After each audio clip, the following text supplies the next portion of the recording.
এই ব্রিজটা ভাঙ্গার 2 থেকে 3 দিন পরেই এক ভদ্রমহিলা আমাকে ফোন দেয় রাতের বেলা 11টার দিকে। উনি দুবারাতে ডাক্তার দেখাতে যেতেছিলেন। তো উনি ওনাদের সাংসারিক জীবন 12-13 বছরের, ওনার কোনো সন্তান হচ্ছিল না। লাস্ট ভারত সহ বিভিন্ন জায়গায় দৌড়াদৌড়ি করে ভদ্রমহিলা কনসিভ করে।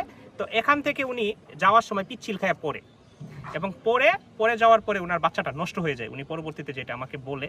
আমাদের দুবাউড়া উপজেলার গোয়াতলা ইউনিয়নের কংস নদীতে যে আমাদের গত 7 তারিখে যে ব্রিজটা ভেঙে যায় একটা অংশ, তো সেখানে আমরা দ্রুত কাঠের এবং বাঁশে মানে বলি দিয়ে আমরা এখানে একটা অস্থায়ী কাঠামো তৈরি করে মানুষের চলাচলের জন্য আমরা আজকে উন্মুক্ত করে দিতে পেরেছি। এই জন্য আমি মহান রাব্বুল আলামিনের কাছে শুকরিয়া জ্ঞাপন করতেছি।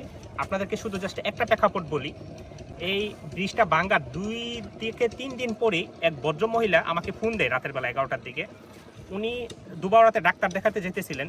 তো উনি ওনাদের সাংসারিক জীবন 12-13 বছরের, ওনার কোনো সন্তান হচ্ছিল না। লাস্ট ভারত সহ বিভিন্ন জায়গায় দৌড়াদৌড়ি করে ভদ্রমহিলা কনসিভ করে।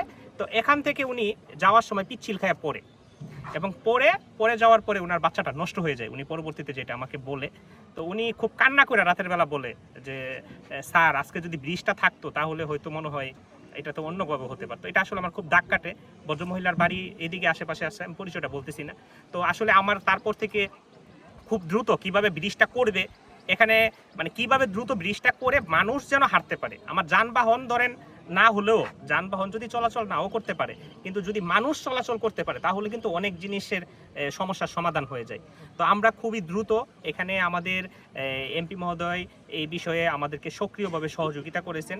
এবং সহযোগিতা বলতে কি, যখন যা লাগে ওনার বক্তব্য ছিল একটাই, আমি ব্রিজ চাই, আপনি ইউনুসাব দ্রুত মনিটরিং করে ব্রিজ করেন। তো এখানে সক্রিয়ভাবে সহযোগিতা করেছেন এই আমাদের এখানকার স্থানীয় জনপ্রতিনিধি সহ সুশীল সমাজ সহ সকলে। আমাদের এই গোয়াতলা চেয়ারম্যান সাহেব তো মনে হয় আমি প্রতিদিন 5 বার ফোন দিতাম যে আপনি প্রয়োজন এখানে দাঁড়ায় থাকেন, আমাকে ব্রিজ লাগবে দ্রুত, খুবই দ্রুত, যে এটা করা যায়। তো এইভাবে আমরা চেষ্টা করছি। অন্যান্য আপনাদের যারা নেতৃবৃন্দ ছিলেন ওনারা আমাকে সক্রিয়ভাবে সহযোগিতা করছেন, বিভিন্ন বিষয়ে পরামর্শ দিচ্ছেন কোনটা কিভাবে করা যায়, কোনটা কোথা থেকে আনা যায়। বিশেষ করে ধরেন এই যে বড় এই যে 20 ফিট 25 ফিট যে গাছের বলিগুলো, আপনারা জানেন এগুলো পাওয়া কিন্তু খুবই দুঃসাধ্য এবং খুব বিষয়। তো সামগ্রিকভাবে আমরা বলবো যে আমরা আজকে এই ব্রিজটা উন্মুক্ত করে দিতে পেরেছি, এটার অবদান আপনাদের সবার।